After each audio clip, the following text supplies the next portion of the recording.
मेरी वहाँ मौजूदगी के दौरान अगर आबदोश तबाह हो जाती है तो न सिर्फ ये कि उसका असर मेरे मिशन पर भी पड़ेगा, बल्कि हाई कमान को मुझ पर शक भी हो सकता है और मुमकिन है कि मुझे मेरे अहम तरीन ओहदे से हटाकर किसी दूसरी सीट पर तैनात कर दिया जाए। मुझे सांप को भी मारना था और लाठी को भी बचाना था। इस किस्म के तजाद और मुतज़ब्ज़ब सूरत हाल से मैं पहले शायद ही तभी दो चार हुआ था। जब इंस्पेक्टर नाथन ने मुझसे दुश्मन एजेंटों की खोज के सिलसिले में मेरी पेशरफ्त का पूछा तो मैंने उसे संजीदगी के साथ कहा कि मुझे एक आदमी पर शक है, लेकिन मुझे थोड़ा सा मौका दो। हो सकता है 2-1 रोज के बाद मैं किसी नतीजे पर पहुंच सकूं और दुश्मन के एजेंट की निशानदही कर सकूं। ये मैंने इसलिए कह दिया था कि 2 दिन बाद 11 अक्टूबर का दिन आ रहा था और उस रोज रात के 10 बजे मुझे अपने मुल्क से बॉस का खुफिया सिग्नल मौसूल होना था। इंस्पेक्टर नाथन ने इसरार किया कि मैं अपनी रफ्तार तेज कर दूं और दुश्मन एजेंट को गिरफ्तार करने में उनकी मदद करूं। मैंने इंस्पेक्टर नाथन से कहा कि हो सकता है कि उसका कोई साथी भी मजदूरों में मौजूद हो, इसलिए मैं चाहता हूं कि मजीद खोज लगाऊं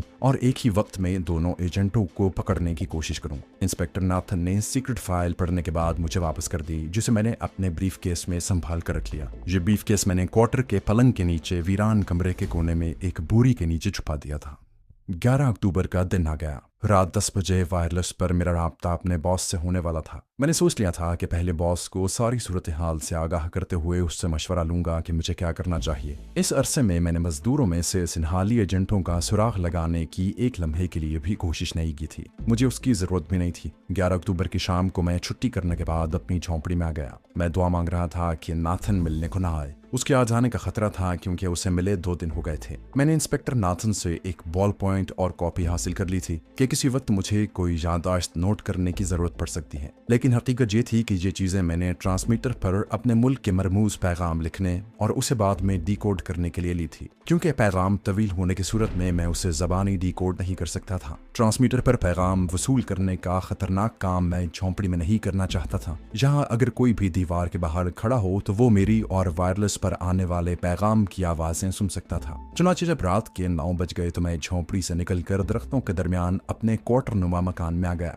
बॉल पॉइंट और कॉपी मैंने पहले ही वहां रख दी थी। वक्त का तयन मैं अपनी उस रिस्ट वॉच से कर रहा था जो मैंने इंस्पेक्टर नाथन से वापस लेकर अपने पास रख ली थी। 9:30 बजे तक मैं पलंग के करीब आराम कुर्सी पर अंधेरे में पंखे के नीचे बैठा रहा। जज्बाती दबाव की वजह से मैं कुछ गर्मी महसूस करने लगा था। 9:30 बजे उठकर मैं कमरे से बाहर निकला और अंधेरे में बाहर बरामदे में आ गया। मैंने खड़े खड़े बाजू ऊपर उठाकर यूं अंगड़ाई ली जैसे नींद को आने की दावत दे रहा हूँ। ये किस ख्याल से कि अगर अंधेरे में मेरी कोई निगरानी कर रहा है तो उसे शक न हो कि मैं अंधेरी रात में बरामदे में किस लिए आया हूँ। मैंने उकाबी नजरों से आसपास के दरख्तों के अंधेरे को खंगाला। मेरे अंदाजे के मुताबिक वहाँ कोई नहीं था, फिर भी मैं बेहद मोहतात था। वहाँ कोई भी हो सकता था। मैं अपने सर के बालों में उंगलियां घुसेड़ता वापस अपने कमरे में आ गया। कमरे में आते ही मैंने दरवाजे की कुंडी लगा दी। उसके बाद मैं किचन में गया, जहाँ भी अंधेरा था। मैंने किचन के अकबी दरवाजे को आहिस्ता से खोलकर बाहर देखा। दरख्तों के नीचे गहरा अंधेरा था और खामोशी छाई हुई थी। दूर किसी दरख्त पर से कोई परिंदा अपने परों को फड़फड़ा कर उड़ा और फिर ये आवाज गायब हो गई। मेरे कान फजा के सन्नाटे पर और आंखें अंधेरे में सुंबुल के दरख्त पर लगी थी। मैं दरवाजे में बैठ गया और पंजों के बल सुंबुल के दरख्त की तरफ चलने लगा। घास शबनम की वजह से गीली हो रही थी। फासला ज्यादा नहीं था, लेकिन मैं कदम कदम आगे बढ़ रहा था। आखिर सुंबल के दरख्त के अतब में पहुंचकर साकित होकर सांस रोक ली। फिर गर्दन घुमाकर माहौल का जायजा लिया। किसी तरफ से कोई आहट तक महसूस नहीं हो रही थी। मैंने आहिस्ता से हाथ बढ़ाकर चबूतरे का पत्थर निकाल कर घास पर रख दिया। फिर अंदर से छोटा सा ट्रांसमीटर निकाल कर जेब में डाला। पत्थर को दोबारा उसी जगह जमाया और उसी तरह पंजों के बल चलता हुआ वापस अपने किचन में आ गया। किचन में आकर मैंने इत्मीनान का एक लंबा सांस लिया और दरवाजा बंद करके कुंडी लगा दी। अब मैंने दोनों कमरों का अंधेरे में ही पूरी तरह जायजा लिया। जब इत्मीनान हो गया कि तमाम दरवाजे बंद हैं तो पलंग वाले कमरे में आकर बिछोने पर बैठ गया। ट्रांसमीटर सामने रखकर कॉपी और बॉल पॉइंट निकाल लिया। मैं मोमबत्ती जलाने का खतरा भी मोल नहीं लेना चाहता था। घड़ी देखी। फास्फोरस की धीमी धीमी चमक वाली सुइयां रात के 9:45 बजा रही थी। एक एक सेकंड एक एक घंटा बनकर गुजर रहा था। सिर्फ ये खदशा था कि कहीं इंस्पेक्टर नाथन ना आ जाए। वो पिछली दफा रात के 10:15 बजे मेरी झोंपड़ी में आ गया था। वक्त इंतहाई सुस्त रफ्तारी से गुजर रहा था। खुदा खुदा करके घड़ी ने 10 बजाए। मैंने ट्रांसमीटर का नन्ना सा बटन दबाकर उसका छोटा सा सुई जितना एंटीना थोड़ा ऊपर कर दिया। भारत के वक्त के मुताबिक ठीक 10 बजे ट्रांसमीटर से हल्की सी आवाज आई। मैंने बॉल पॉइंट की नोक कॉपी के कागज पर रखकर ट्रांसमीटर को कान से लगा लिया। ट्रांसमीटर में से हल्की सी आवाज आई, चरणदास। हेलो चरणदास, मैं रामपुर से बोल रहा हूँ। मेरा नंबर ये है। ये मेरा बॉस था और मुझे वायरलेस पर इस तरह पैगाम दे रहा था जैसे भारत के अंदर ही कोई शख्स किसी चरणदास को रामपुर से किसी दूसरे शहर टेलीफोन कर रहा हो, क्योंकि नंबर उसका कोड नंबर था। मैंने आहिस्ता से ट्रांसमीटर के साथ मुंह लगाकर कहा, मैं चरणदास बोल रहा हूँ, हेलो। ये गुफ्तगू पंजाबी में हो रही थी। फिर मैंने अपना कोड नंबर बता दिया। उसके साथ ही बॉस ने मुझे अपना पैगाम नोट करवाना शुरू कर दिया। वो पंजाबी में मुझे कह रहा था कि हरनाम कौर बीमार है, रामपुर आकर उसे ले जाओ, अमृतसर वाले सोहन सिंह परसों पहुंच रहे हैं। ये सारा पैगाम जो बज़ाहिर टेलीफोन पर रामपुर शहर से किसी चरणदास को दिया जा रहा था, बमुश्किल 20 सेकंड का था। बॉस ने ये कहकर पैगाम बंद कर दिया कि आज ही रामपुर के लिए चल पड़ो। मुझे कुछ कहने या पूछने का मौका ही न दिया। ट्रांसमीटर खामोश हो गया। बॉस ने जाते जाते मुझे एक नंबर जरूर बताया और कहा कि इस नंबर पर अमृतसर वाले सोहन सिंह से बात कर लेना। मैंने जल्दी से कॉपी बंद करके सरहाने के नीचे रखी। उसी तरह पंजों के बल जाकर सुंबल के दरख्त के चबूतरे में ट्रांसमीटर को छुपाकर वापस कमरे में आया। कॉपी निकाली और अब मेरे लिए मोमबत्ती जलाना भी जरूरी था और इसमें कोई हर्ज भी नहीं था। मोमबत्ती की रोशनी में मैंने बॉस के वायरलेस पैगाम को डीकोड करना शुरू कर दिया। मरमूज कोड मुझे ज़बानी याद था। मैंने चरणदास को दिए हुए पैगाम का एक एक लफ्ज खोलकर उर्दू में उसका तर्जमा किया। पैगाम ये था, एटमी आबदोस को यूरेनियम समेत तबाह कर देना लाजमी है। सिन्हाली मजदूरों में सिंघू नाम का एक ईसाई मजदूर अमरीकी एजेंट है, उससे राब्ता कायम कर लिया गया है। उसको अपना कोड नंबर बताकर मिलो, वो तुम्हें 4 पेंसिल बम देगा। इनकी मदद से एटमी आबदोस को भग से उड़ा दो। इससे ज्यादा हम तुम्हारी कोई मदद नहीं कर सकते। मेरे साथ इस नंबर पर रात को 10 बजे के बाद राब्ता कायम कर सकते हो। मोमबत्ती की रोशनी कागज पर पड़ रही थी। मैंने 2-3 बार वायरलेस पैगाम को पढ़ा। सिन्हाली मजदूर सिंघू का नाम और बॉस का बताया हुआ नंबर ज़बानी याद कर लिया। फिर मैंने कॉपी में से उस कागज को और उसके नीचे के दोनों कागजों को फाड़ कर अलग कर लिया, क्योंकि उन पर मेरी तहरीर का दबाव पड़ चुका था। इन तीनों कागजों को जलाकर बाथरूम के सिंक में बहा दिया। मोमबत्ती बुझाई और पलंग पर मसहरी के अंदर लेटकर सोचने लगा कि बॉस ने मुझे जो कठिन जिम्मेदारी सौंपी है, क्या मैं उसमें पूरा उतर सकूंगा। ये इंतहाई पेचीदा काम था। आबदोज में पेंसिल बम लगाना मेरे लिए कोई इतना दुश्वार काम नहीं था। असल मसला ये था कि अगर मेरे होते हुए एटमी आबदोज तबाह हो जाती है तो यकीनी तौर पर मुझ पर भी शक पड़ सकता था। मेरे लिए कई मुश्किलात पैदा हो सकती थी, लेकिन आबदोज को तबाह करना भी जरूरी हो गया था। ये मेरे वतन की सलामती के लिए भी जरूरी था और इससे भारत और रूस के दरमियान यूरेनियम के जाया हो जाने से भारत के एटम बम बनाने का काम भी कुछ अरसे के लिए इल्तिवा में पड़ सकता था, जो मुमकिन है मेरे वतन के मफादात के हक में था। मगर मेरी समझ में कुछ नहीं आ रहा था कि ऐसी कौन सी हिकमत अमली इख्तियार करूं कि मेरा मिशन भी मुकम्मल हो जाए और मुझ पर शक भी ना पड़े। देर तक इसी उधेड़ बुन में लगा रहा। नींद कोसों दूर थी, कोई दरमियान का रास्ता दिखाई नहीं दे रहा था। धागे उलझे हुए थे, सिरा हाथ में नहीं आ रहा था। अचानक एक ख्याल बिजली की तरह मेरे जहन में चमका। मैं उठकर बैठ गया। आखिर कुदरत ने मुझे एक रास्ता दिखा दिया था। मैंने इस नए ख्याल पर सोचना शुरू कर दिया। धुंध छटती चली गई, उलझे हुए धागे सुलझने लगे और सिरा मेरे हाथ में आ गया। मैंने इत्मीनान का सांस लिया, खुदा का शुक्र अदा किया और इत्मीनान से गहरी नींद सो गया। सुबह आंख खुली तो वक्त देखा दिन के 7 बज रहे थे। जल्दी जल्दी से नहा धोकर रात का बचा हुआ खाना गर्म करके खाया, चाय की एक प्याली पी और मजदूरों वाला लिबास पहनकर खाड़ी की तरफ रवाना हो गया। इंस्पेक्टर नाथन जेटी के लेबर ऑफिस के सामने खड़ा सिख ऑफिसर से बातें कर रहा था। मैंने करीब जाकर हाथ जोड़कर आधा झुकते हुए दोनों को राम राम किया। इंस्पेक्टर नाथन ने घूर कर मेरी तरफ देखा, फिर सिख ऑफिसर से पूछा, ये ठीक काम कर रहा है कि नहीं। सिख लेबर ऑफिसर ने मुझे देखा, पंजाबी में गाली दी और नाथन से हिंदी में कहा, ठीक ही जा रहा है। मैं नमस्कार करते हुए जेटी की तरफ चल दिया। अब मेरे सामने सबसे अहम काम मजदूरों में से सिंघू नाम के सिन्हाली मजदूर से राब्ता कायम करना था, जो वायरलेस सिग्नल के मुताबिक श्रीलंका की तरफ से वहां सबोताज करने के लिए भेजा गया था।